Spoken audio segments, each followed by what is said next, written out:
Halo teman-teman, welcome back di channelnya Delight Photoworks. Kali ini edisi spesial karena saya dapat kiriman foto dahsyat dari teman saya. Namanya Kang Rizky Aji Kusumo. Dia fotografer fashion, portrait, wedding yang karyanya keren-keren. Teman-teman bisa lihat hasil karyanya di deskripsi. Itu ada linknya, silahkan di follow dan like juga. Keren-keren asli. Nah, kali ini kita akan pakai fotonya Kang Rizky ini untuk belajar editing from raw, ya, editing dari file raw sampai finish. Seperti biasa, kita akan coba bikin jadi simple.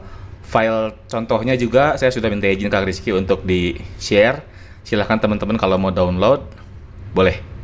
Oke, supaya nggak lama kita langsung mulai aja. Selamat menyaksikan.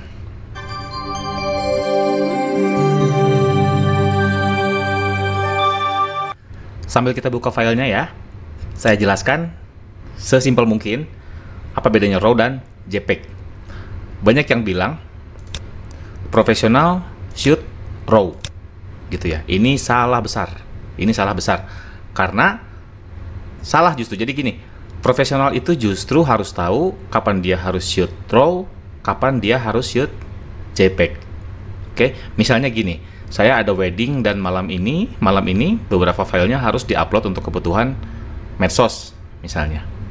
Saya nggak mungkin shoot raw 500-600 foto, saya shoot raw, processingnya makan waktu gitu, itu nggak instan. Misalnya jurnalis gitu loh, kalau dia harus shoot raw terus ya, ini harus diedit fotonya. Kenapa file raw harus diedit? Begini, file JPEG itu artinya filenya sudah kita isi dengan temperatur sesuai settingan kamera. Misalnya pada saat motret kita pakai 5600 gitu ya, atau daylight, atau 5400. Terus sharpness-nya sekian, lalu noise reduction-nya sekian, kalau ada noise-nya ya. Lalu misalnya ada clarity di situ, ada kontras di situ, ada saturasi, ada picture style di situ, ada juga vibrance-nya, misalnya settingannya landscape atau portrait atau vivid gitu ya, profilnya. Itu langsung ditempel di filenya, di JPEG-nya, dijadikan JPEG gitu. Nah, karena sudah ditempel, data-data yang dirasa tidak diperlukan itu dibuang secara otomatis. Editor ini menghindari ini. Kalau kita shoot raw, artinya data-data yang tadi itu kita nggak perlu. Yang penting kita hanya minta untuk kamera ambil gambarnya semua, detailnya, baru nanti kita pilih sendiri mana yang mau kita setting, mana yang mau kita ubah, mana yang mau kita buang, mana yang harus kita simpan. Makanya akibatnya data raw itu ukuran filenya jauh lebih besar dibandingkan JPEG. Ya, intinya cuma itu. Nah, sekarang kita belajar mengolah data raw. Ini saya dapat file dari Kang Rizky, ini bentuknya raw. Sekalian saya bisa contohin ya caranya yang saya sering pakai untuk editing foto raw. Pertama-tama kita lihat di sini ada banyak tab, ya. Seperti ini. Yang penting itu adalah di sini, di basic ini. Di sini kita bisa atur dari profile warna yang dipakai, standard atau portrait atau color. Kita pakai salah satu aja, bebas, itu selera. Kita bisa atur white balance-nya gitu. Jadi kalaupun di kamera misalnya di setting sudah 5400, di sini kita bisa ubah-ubah lagi tanpa merusak kualitas dari fotonya. Kalau JPEG dirubah gini rusak, hancur, si fotonya rusak, pikselnya rusak. Kalau raw enggak tuh. Kita bisa rubah-rubah. Kalau kayak gini misalnya, seakan-akan kita motret dengan white balance segini nih, 3150 gitu, dan seterusnya. Tint juga sama, yang lain-lain juga sama. Exposure kita naikkan. Kalau foto JPEG rusak ini, detailnya hilang semua. Kalau raw enggak, ya dia tetap bisa kita kembalikan detailnya. Kontras, highlight, shadow, yang lain-lain juga sama. Bisa diatur-atur, silahkan maunya seperti apa sesuai selera. Nah, sekarang saya akan berikan kalau saya nih ya, ini settingan yang saya pakai. Pertama-tama skin, yang utama kita lihat itu adalah si kulitnya, karena ini memakan hampir sebagian besar foto ya. Kalau buat saya, kalau terlalu terang kan detail pori-porinya hilang, makanya dari aslinya segini ya saya kurangi. Kalau saya ya mungkin segini lah ya. Kontras dan highlightnya juga sama, supaya tetap lembut. Diatur aja segimana. Nah, titik white dan black ini simpelnya gini. Kalau teman-teman tahan Alt, lalu geser titik blacknya, kita lihat kalau terlalu jauh, ini artinya daerah-daerah yang tadi ada gambarnya tuh, daerah hitam itu artinya di situ tidak ada detail atau clipping. Biasanya kita menghindari ini. Kita geser sampai kira-kira hanya sedikit bagian yang ada gambarnya nih. Kalau ini kan terlalu jauh, terlalu banyak detail yang hilang. Kalau ini sedikit aja, karena memang namanya juga di daerah shadow ya, pasti akan ada detail yang hilang. White juga gitu. Kita lihat. Nah, ini warnanya merah, artinya channel merah banyak yang hilang nih di sini. Kalau memang dirasa nggak masalah, ya nggak apa-apa. Cuma ini buat preview aja, kita bisa lihat daerah mana sih yang membutuhkan adjustment. Harus seputih apa atau harus segelap apa sih foto itu. Sudahnya kita bisa lihat visual. Di sini ada zoom in. Silakan aja kalau mau di zoom. Saran saya sih di zoom 100% ya. Jadi kita bisa lihat. Tuh. Foto ini bagus banget, artinya semuanya pori-porinya ada, detail-detail yang seharusnya ada di foto itu nggak ada yang hilang. Gitu. Ada highlight memang bagian yang terang di foto, dan itu tetap ada detailnya seperti ini. Tuh, pori-porinya masih ada. Oke, ini very good, lightingnya juga bagus. Nah, satu tips lagi untuk white balance ya, ini vital. Kenapa? Memang betul, belakangan foto-foto itu akan selalu kita color grading ya, karena filter-filter Instagram, VS Code itu kan keren-keren tuh. Sebelum kita color grade, kita kembalikan dulu ke white balance yang paling betul, paling benar. Artinya kulitnya natural, semuanya natural gitu. Caranya gimana? Di Photoshop ini ada tools yang namanya white balance tools ini. Diklik aja. Lalu kita pilih area yang memang netral ya. Ini kebetulan ada bajunya, kan bajunya udah pasti warna putih nih. Kita klik aja di sini.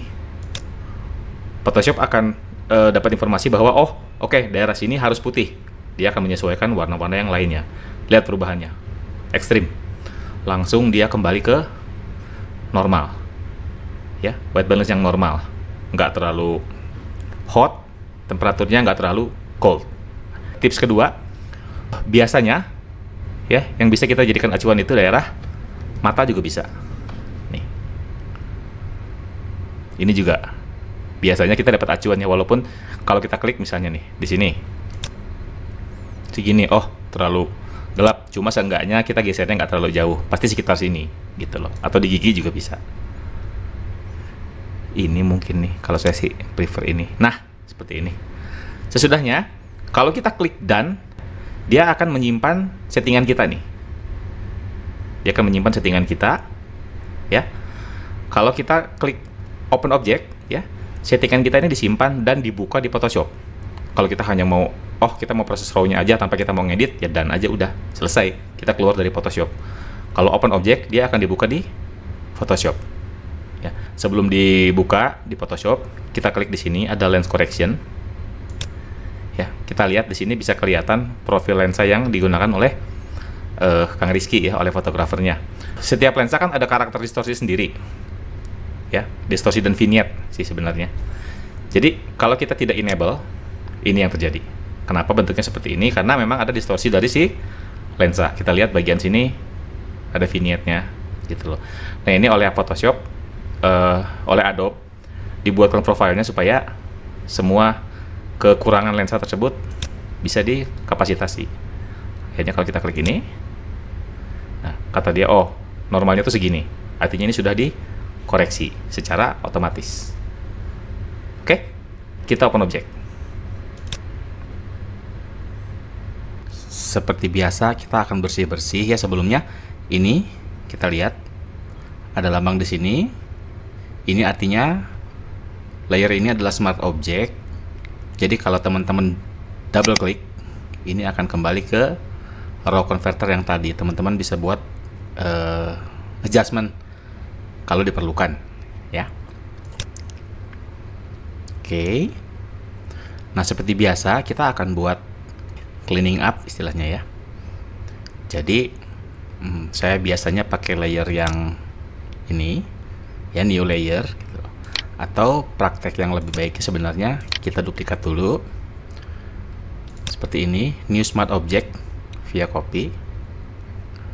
Lalu di sini kita bikin layer kosong. Lalu untuk bersih-bersih kita gunakan healing brush, this one. Oke. Sekarang tips pertama, ini kan kita agak sulit ya melihat kondisi skinnya, walaupun kelihatannya bagus banget ini sih ya, nggak ada masalah. Itu cuma kalau mau lihat lebih jelas, tipsnya adalah kita buat layer control. Caranya kita buat adjustment layer black and white di atasnya. Oke. Nah, prinsipnya gini, karena skin itu terdiri dari warna merah dan kuning, kan oranye ya. Skin itu kan warnanya oranye. Kita bisa modifikasi di sini kayak gini. Bebas mau sampai angka berapapun, yang penting sampai kondisi kulitnya lebih kelihatan, hanya untuk membantu kita lihat aja. Gitu. Nantinya ini nggak masuk ke foto kok. Hanya untuk membantu kita lihat. Nah, kalau sudah kayak gini, kita klik layer baru tadi, gunakan healing brush, lalu current and below. Seperti biasa, kita bersih-bersih. Ambil area sampling, alt, lalu klik misalnya di sini, lalu kita clean up, bersihkan seperti itu. Ya. Dan ini lumayan, kalau mau rapi harus makan waktu ya. Nanti saya skip aja sampai kita sudah selesai healing brush.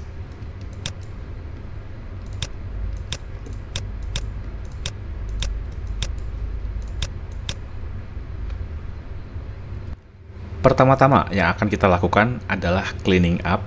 Ya, kita akan menggunakan healing brush tools only. Ya, saya hanya pakai itu aja dulu sementara untuk membersihkan bagian-bagian kulit yang mengganggu atau distracting. Simple. Cara pertama adalah seperti biasa, saya duplikat dulu new smart object via copy, lalu di atas ini kita buat layer baru kosong, karena nanti saya akan bekerja secara non-destruktif, artinya semua hasil clone stemnya itu atau hasil healing brushnya ini akan ada di layer yang terpisah, jadi tidak mengganggu foto yang asli. Nah, tips pertama yang sering saya gunakan adalah, kalau ini kan fotonya terang ya, kita susah untuk melihat kondisi skinnya walaupun kita zoom in. Nah, untuk membantu melihat ini, saya gunakan layer control. Kenapa disebut layer control? Karena nanti pada saat hasil akhirnya nanti, dia nggak masuk ke foto, itu hanya untuk membantu kita melihat detail-detail di kulit aja. Saya gunakan adjustment layer black and white, ya. Saya ulang di sini, lalu cari black and white.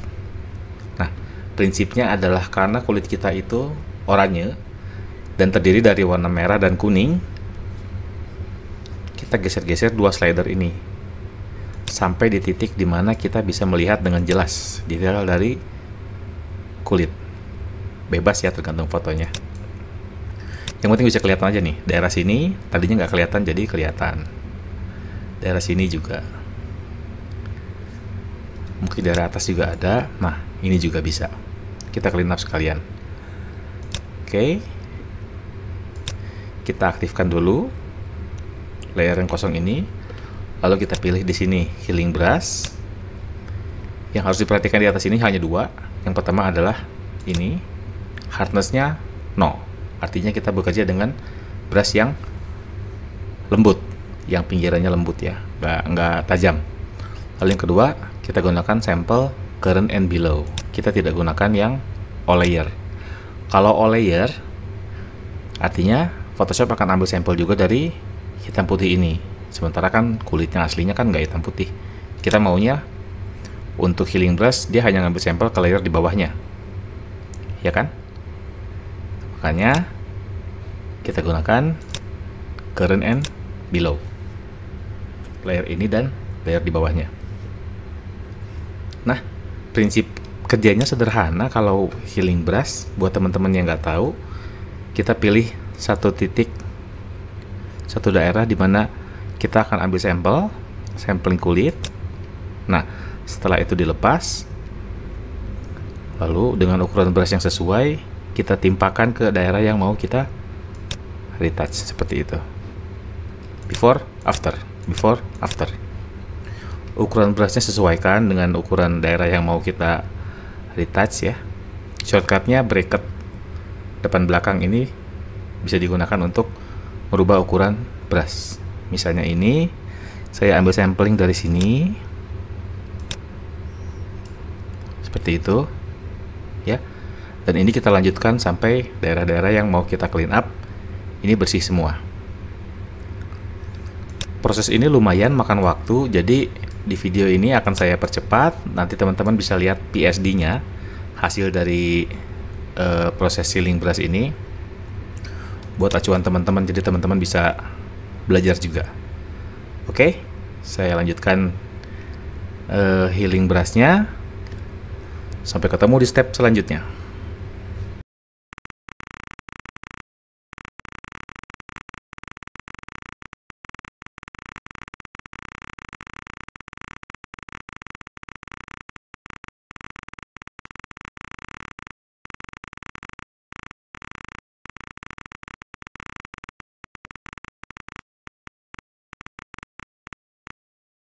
Nah, prosesnya sudah selesai. Teman-teman bisa gunakan healing brush atau mungkin clown stem, silakan aja sesuai dengan yang teman-teman bisa, gitu ya.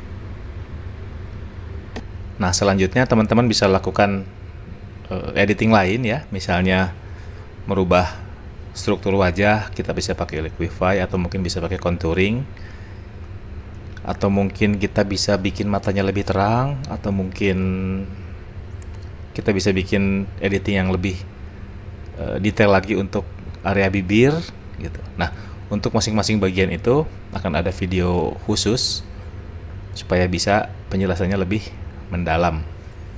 Nah, sementara kita anggap file ini sudah final.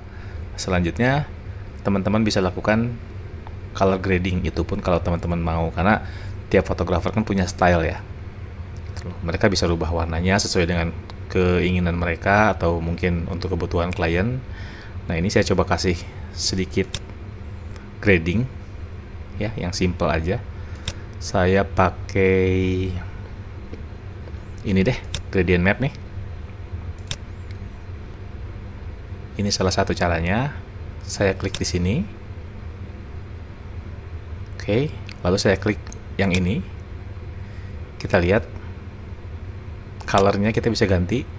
Misalnya saya pengen bikin lebih, untuk penjelasannya ini bagian highlight, jadi kita bagian terangnya mau warna apa, bagian shadownya mau warna apa.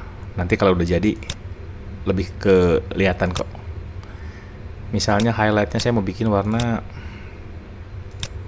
pink deh, segini ya misalnya. Oke, lalu bagian shadownya sebelah sini mau warna apa, kita klik di sini. Misalnya biru ya. Iya, biru. Oke, biru deh. Seperti ini. Nggak usah terlalu pas, nggak apa-apa, nanti kita bisa rubah kok. Lalu blendingnya teman-teman bisa rubah. Misalnya diganti jadi screen. Nah, kayak gini. Screen, dan opacity-nya kita bisa geser. Kayak gini misalnya, segini deh misalnya ya. Terus yang tadi saya bilang kita bisa rubah kok.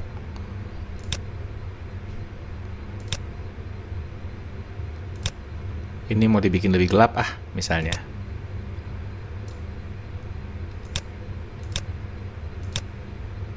Gelapin aja ini. Oke, seperti itu. Lagi-lagi ini kan selera, jadi nggak ada patokan khusus untuk ini. Ini buat contoh aja. Misalnya ini dibikin lebih terang,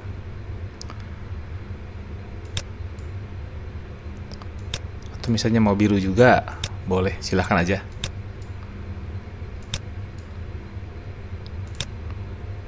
seperti itu. Before, after. Kalau kontrasnya dirasa terlalu banyak berkurang, ya kita bisa tambahkan lagi kontras di sini. Bisa pakai brightness kontras yang simple atau pakai levels yang simple aja. Kita naikin kontrasnya sedikit.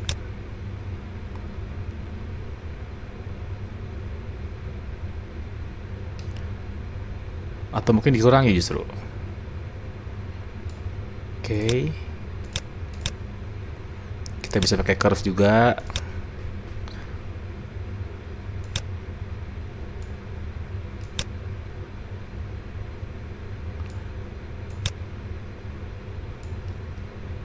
Misalnya seperti ini. Ini contoh loh ya, jadi nggak perlu sama kok. Terserah teman-teman mau dibikin kayak gimana fotonya. Just like that, misalnya.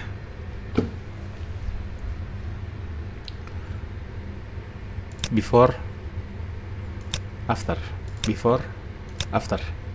Nah, basicnya seperti itu. Sementara tutorialnya sampai segitu dulu. Cara kita memproses file, dalam hal ini beauty, dari raw sampai ke final, sampai selesai. Ya, terima kasih banyak sudah bareng belajar di sini. Sampai ketemu di video selanjutnya.